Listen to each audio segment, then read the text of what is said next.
You found us. Welcome to Emergency Protocol, a podcast for people who are stressy and depressy. We are your hosts, Denise and Jackie Freed. That's my mama. And that's my baby. We are sharing our 12 steps reimagined for today's society. And our bumpy, pothole-ridden spiritual paths. And we're bringing you along for the ride. This is us doing the actual work. When the shit hits the fan, you know it's time for Emergency Protocol.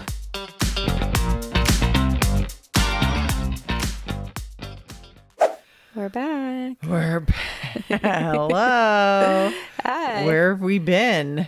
We have been a lot of places. Yeah, here we are. We haven't really been a lot of places. We've just been not here. Some places. We've been doing some things. Yeah. And now one of those things that we're doing is moving our situation to video. She means the podcast. The situation is the podcast. That's what's moving to video. Also, the situation. The situation. It's become a situation. Yeah, we are doing. I say we. Mom has been overseeing a update of the garage, and yeah, we are moving to video so you can see our faces. Hello. Hello. Yeah, feels like the next step into what we're doing. So yeah, we've been talking to a few people that we know, because there's a lot of people we don't know out there listening, but the few that we do know have said, why aren't you on video? Why don't you have any video? And why can't we see your reactions to each other? And why, so the next iteration is us here at my breakfast table talking. Yep. And in the next couple, probably that'll be here. And then after that, we're moving into the garage. Yes. Which will not be a garage anymore. It'll be like a little place for us to meet and do stuff. So that's super cool. And I feel really lucky to be able to do that. I feel very fortunate that that's even an option. Yeah. Feels good. It does feel good. So yeah. So here we are. Here we are. Welcome back to Emergency Protocol. Welcome back. It's been a minute. Yeah, and we are protocoling. We are definitely. I don't know about you guys, but I am protocoling hard right now. Yes. Yeah. A lot going on in the world. Just for context, in case you're listening to this out of left field, there's a lot going on in the world with, the Gaza Strip. There's a new Speaker of the House. There's a lot of stuff going on in the industry that I work in, because this is not our day job. Yes. This is our side gig, which isn't even a gig. It's just what we want to do. Doing stuff. And so there's been a lot to process and a lot to kind of just contend with that's not really in our day to day, but it is around us and swirling around us, and it's heavy and it's hard and it's contentious and it's fraught with differing opinions and terror and actual fear and grief and so one of the notes I took in this was a conversation that I had a couple of days ago with a colleague, and we were discussing how we're going to lead through this situation that's on our plate right now at work. And, with a lot of people coming to us in a lot of fear and scarcity and unknowing and change. And, and he's like, so can I ask you a personal question? And I was like, sure. And he's like, so how do you not drink when there's all this going on? Yeah. Yep. Yes. Like, I didn't even consider it. It's like, because, it doesn't even occur to me now. Yeah. that drinking is something that would be a solution to not feeling the way I'm feeling, right? Yeah. That would be a solution to like taking the edge off of life. Yeah. And whether that, for me, it would have been first smoking weed. That would have been the first, taking the edge off more than drinking.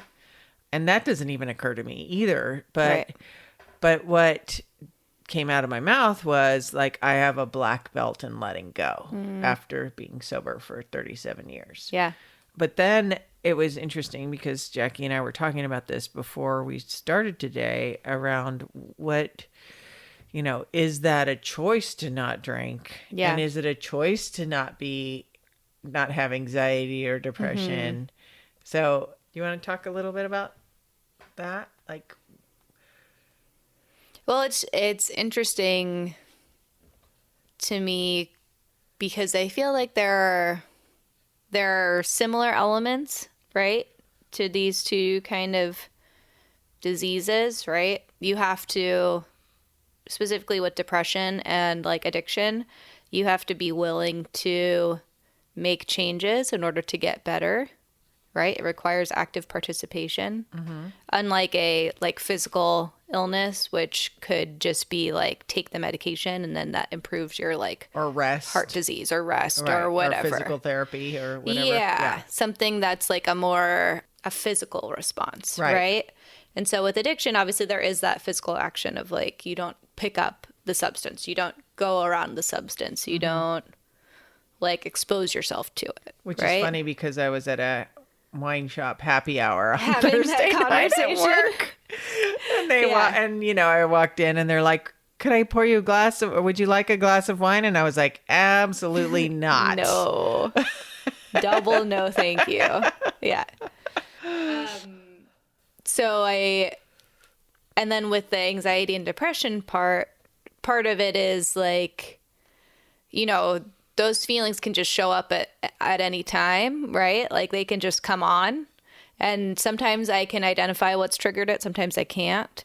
But lately, part of my actions have been more like preventative rather than reactive. So it's muting certain accounts on social media, not going on social media as much, being very like intentional about opening stories and that kind of stuff. And also, yeah, a lot of it has to do with like news consumption, right? Because that's not really making anything better. Except for dog videos, which are a staple. That is definitely a reactive coping mechanism that we rely on. Animal videos are shared quite frequently in our home. Yeah, it's a family thing. Yeah, so that's part of it. Partly to like my therapist, when I was talking with her a couple of weeks ago, brought up the point that depression and anxiety, like depression in particular and anxiety, are kind of reactive responses to some sort of danger, or that your system is kind of being overtaxed, right? And so I take a lot of naps when I'm in like a depressive episode. And I've been taking a lot of naps. Like I come home from work, I'm tired, right? Sometimes I get a little pre-bedtime snooze happening. And rather than beat myself up about that, I've been saying like, okay, like my body clearly needs to shut down and just like take a breather. Right? Yeah. So honoring that. Yeah. Honoring that. I think it's, for me, drink or not drink or smoke or not smoke or whatever ingestible you want to put in food, gambling, whatever it is that makes you cut yourself off from yourself. Yeah. I think it was much different when I was newer because these things would trigger that sense of like, ooh, I don't want to feel this, or I'm in dangerous, like I'm going to die. Like this is, if I know about this, I'm going to die. Right. And it's like, I need to not feel this and I need to shut down and bury my head in the sand. And, prior to getting sober, I had no power of choice, no power of, and actually, some of the power is not my power, right? Some of the power of me being able to not even consider that at this stage of the game is because I've relied on not my power for so long. And so one of the things when he said, how do you not drink? And I was immediately went to the serenity prayer, which is, God, grant me the serenity to accept the things I cannot change, the courage to change the things I can, and the wisdom to know the difference. So that's really broken down into like, I can be courageous and I can also just not step out in a stampede wielding a sword, just like randomly going after whatever. Right. I can know like some of this stuff is out, like know what all your of what are. I listed in the beginning when we first started talking are out of my control. Like I can vote, I can donate, I can do that. But what I got to with it was like, and what I shared with him is like, I have this black belt of letting go because I've had to surrender that desire to drink, to use, to pick up something for so long now that it's kind of like, okay, God grant me the serenity. That thing of just asking for some help to give me serenity, which is like the first bit. And then in the end, what gives you the peace is the wisdom to know the difference, right? Because where I can have serenity and I can have courage, but I could still be trying to fix shit that I can't fix.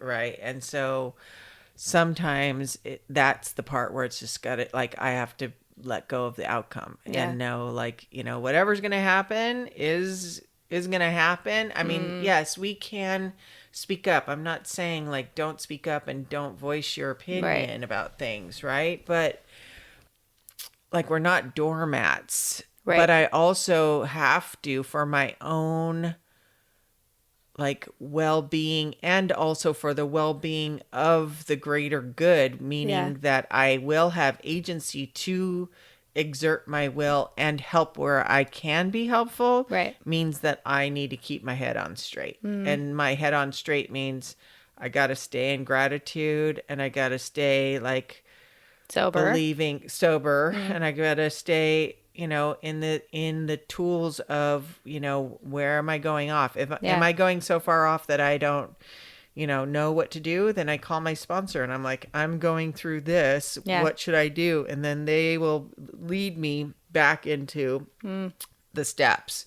And I think that's, it's interesting now that I'm talking through this. All of those solutions are not me alone. It's like me alone with my higher power, which to some people, it's like, if you don't have a higher power, then what am I even talking about? That's just like this fantasy. Who knows? I can't even explain it, but it's something that I believe in and trust in now because I've been taken care of so many times that I just believe that.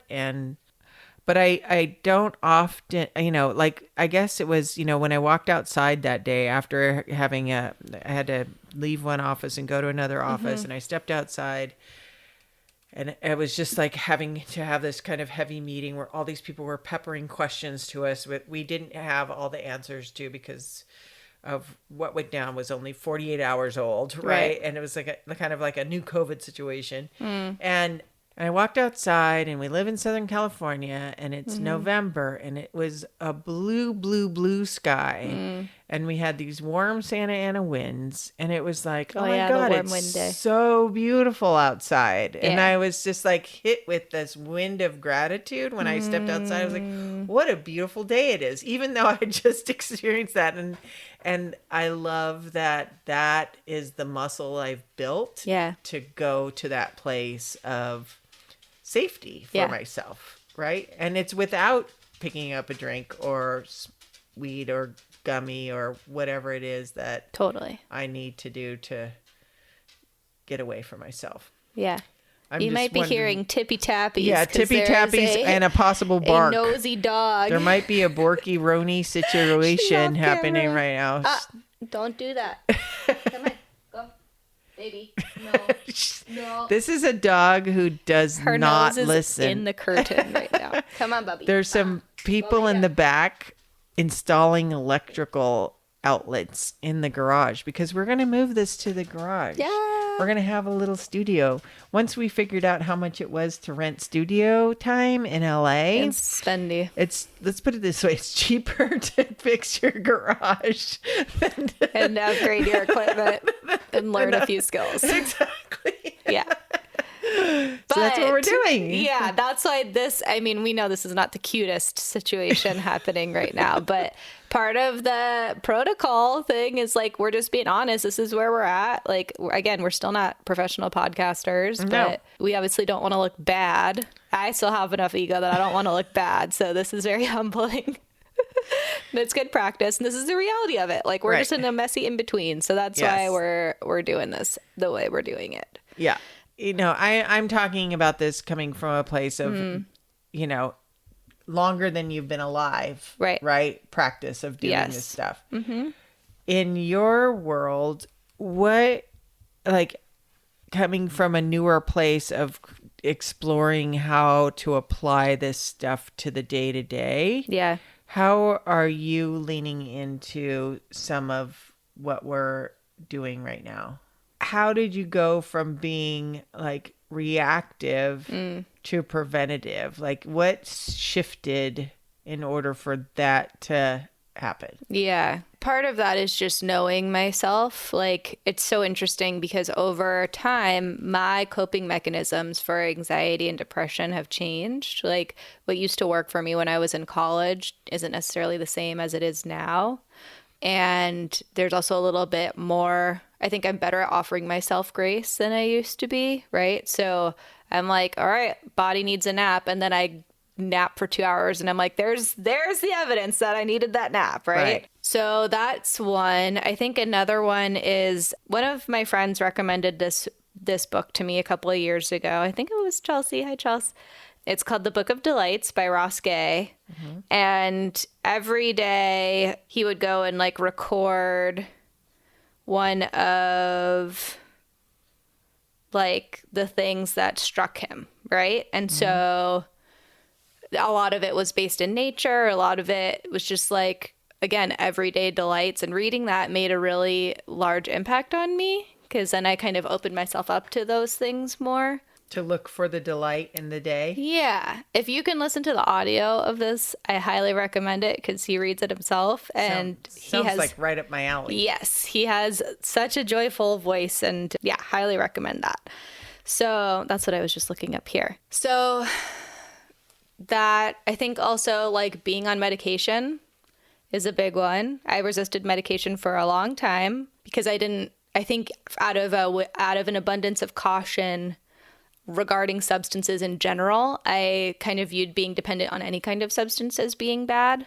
Whereas in this case, like, yeah, there's a chemical imbalance in my brain that's being adjusted by this medication that's really helpful and positive for me. So that's another one.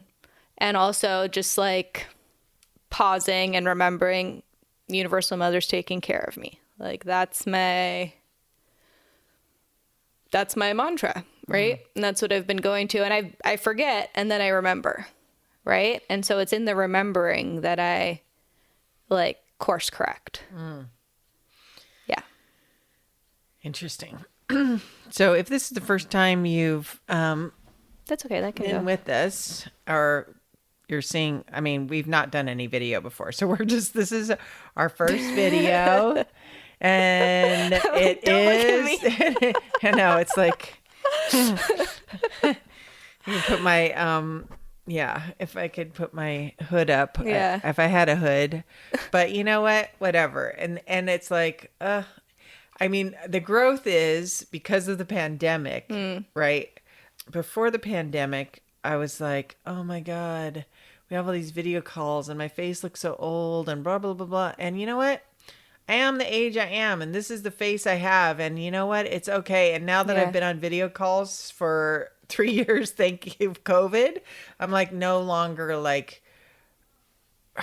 just as concerned about what I look like, because I look like who I am, right? And so it's kind of given me some more self-acceptance around my appearance and what I look like, and That's nice, my Mommy. age and it's like, Yeah. because we live in LA where people don't look their age ever. No. So you just never know how old, particularly women are.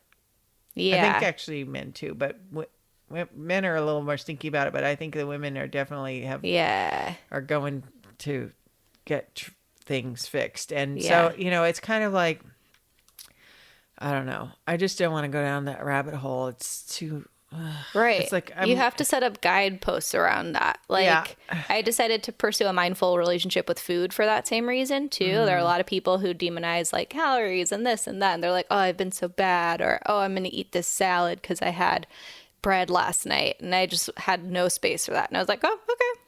Right. Like, just let it slide off and keep doing my thing. One thing that's interesting that I find super important when we travel too is seeing how women in particular age in other countries and places. This turned into a body acceptance podcast, apparently. But women have their like legs, and older women have their arms and legs out in other countries in a way that they don't, at least in Los Angeles. I think in other parts of the country that may be true too, but women here are so like obsessive about every little detail that like I specifically noticed when I saw women in like Denmark and Sweden in like cut off tank top dresses or like short shorts. And I was like, great, they've got legs, like moving on. Right. Yeah. They are what they are. Yeah. It's different in Southern California where every beautiful actor came to breed and bred, and we have all these people who look like, you know what I mean? It's kind of a different, it's so weird here. And with influencer culture too. Like I think there's so many people who are so focused on like being camera ready, right? And like when we decided to move to doing this, I was like, okay, I'll do it, but I'm not gonna start blow drying I'm not gonna start doing my hair. Like that's just not who I am. Yeah. Okay, but like no, I didn't do my hair. No, but you do your hair every day. Like that's just I do my hair and I do my makeup every day. Like that's just a thing I do. Yes. Yeah. So I say I don't care about how I look, but I do care about how I look. But I feel like you're caring from an authentic place. You're not doing that because like because you feel you're not doing it out of I obligation. You're doing it because it makes you feel good. Yeah. That's different. Yeah. For me, I'm like the time that it would take me to do my hair would be more frustrating, and then I would be all sweaty from the hair dryer anyways, so I'd rather just not do my hair. Yeah, you can see we hold back here. Yeah. So the interesting thing is like in this journey of your and my conversation, like it started out with me writing the 12 steps in the hopes that it could help people take the edge off of their anxiety and depression, right? Yeah. Particularly the younger people, my daughter's ages, my friends' kids' ages, and up. Like just people who were having a hard time. It was pandemic time.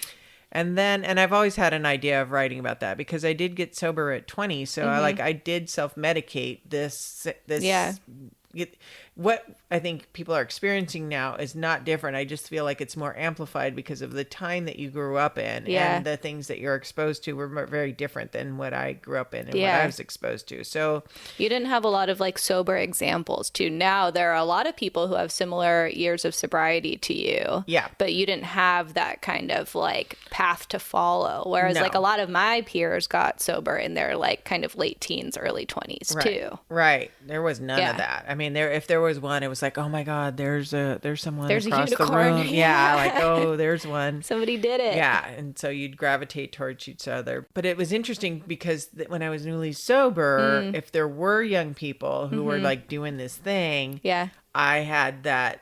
I still was so insecure in myself that I didn't feel like I could fit in with the cool kids, like who had sobriety and were, you know, it took me a while to kind of find my people. Yeah. Just like it takes in regular life, right? To feel like I was cool enough to be there. But the irony is once we all came together, everyone felt that. Nobody felt cool. No one felt like they belonged. Yeah. No one felt cool. Everyone felt awkward. Yeah. Until you show up and get into the groove of knowing each other and build that community. And then there's acceptance of who you are with all the blemishes, with the people who you know are going to get up and share and be a pain in the ass and say something contentious just to be that person. Right.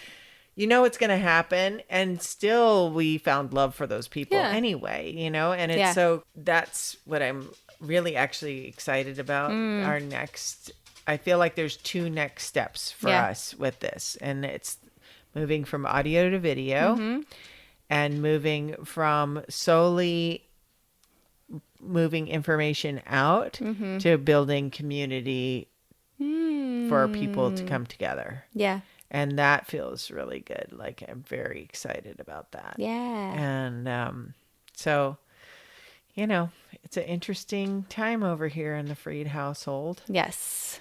I also saw, probably on Instagram somewhere, I think it was definitely Instagram, and it was definitely a meme. And I haven't fact checked this, so TBD, but it makes sense. Somebody said that right now is the most sober time we've ever lived in.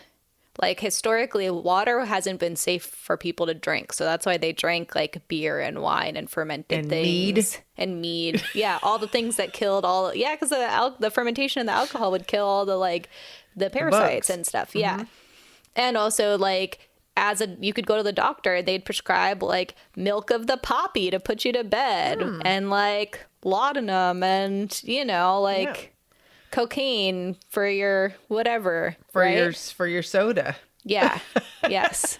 And so I think there's maybe also like there's been this kind of reckoning overall, along with like the rise of like, there's also so many layers. There's like Protestant culture, and there's so many layers to it, but like all of that means that so many of us are having to like deal with what's been stripped away, right? And deal with what is. Right.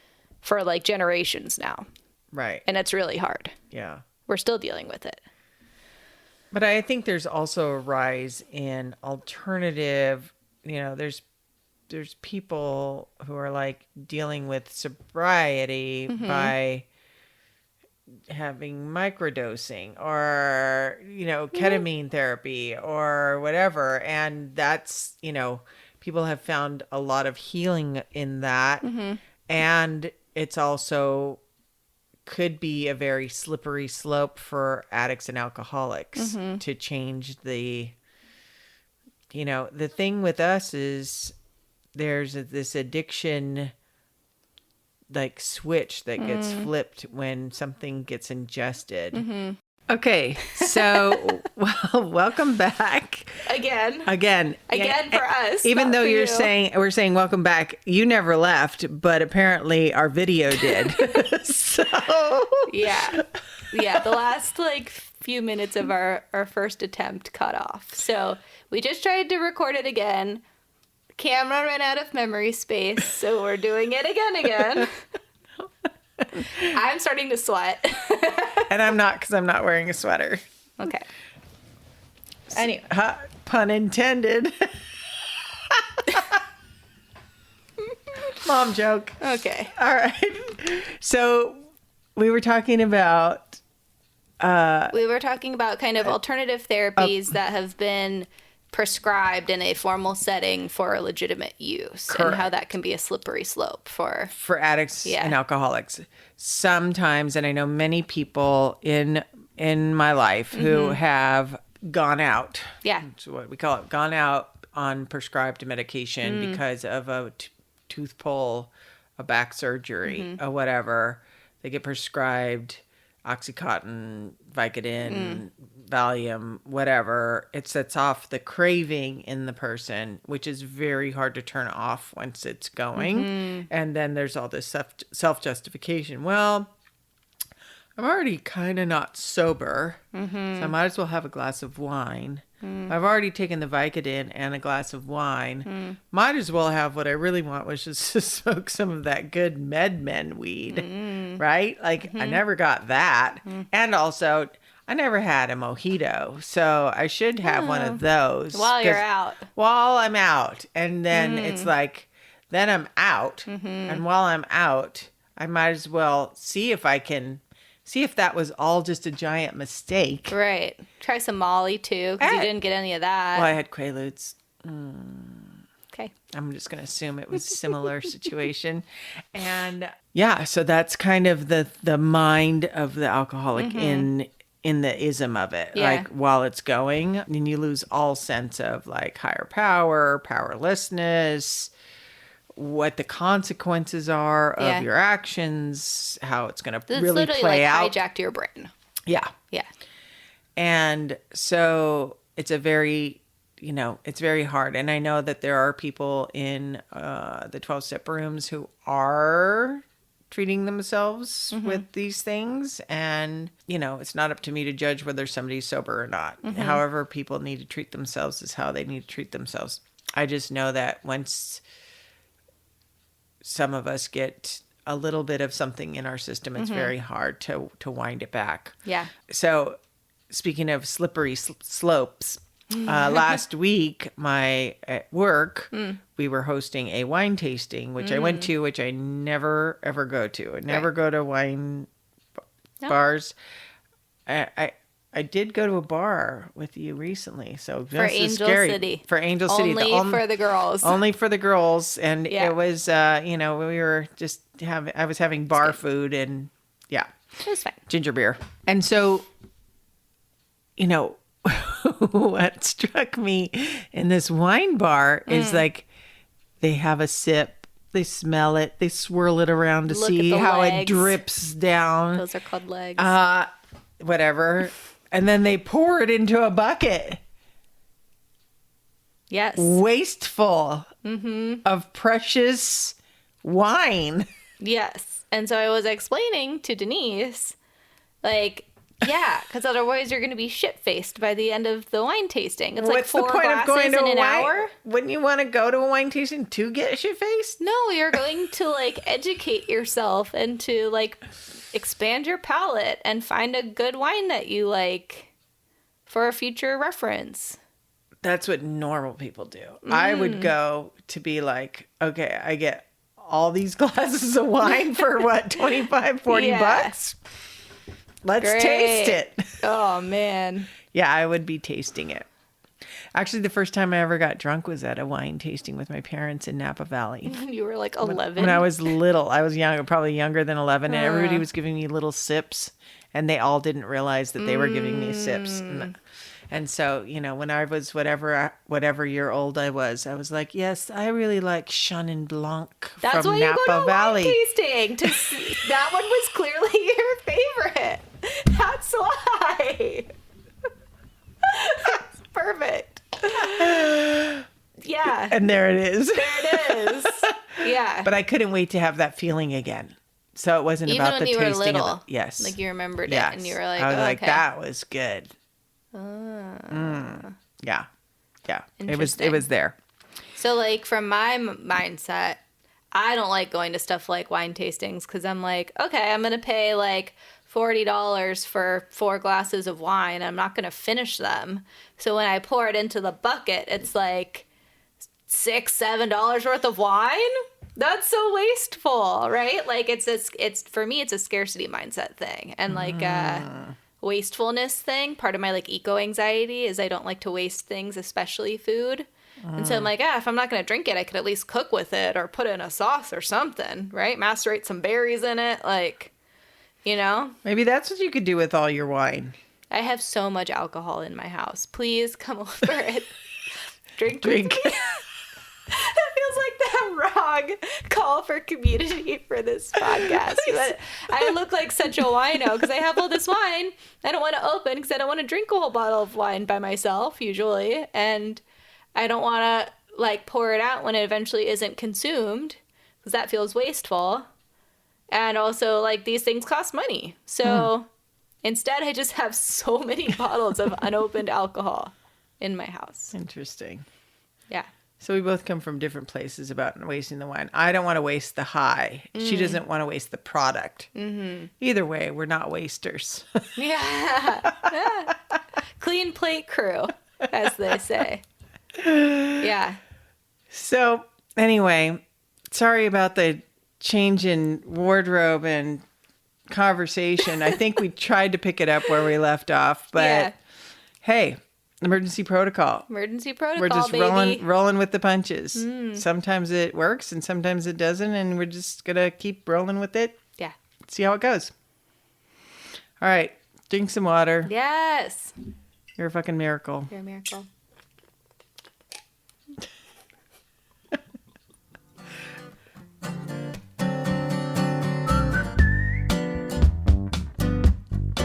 We want to hear from you.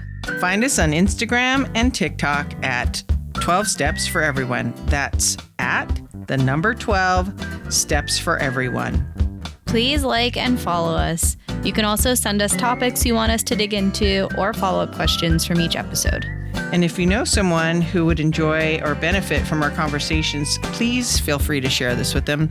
All are welcome here.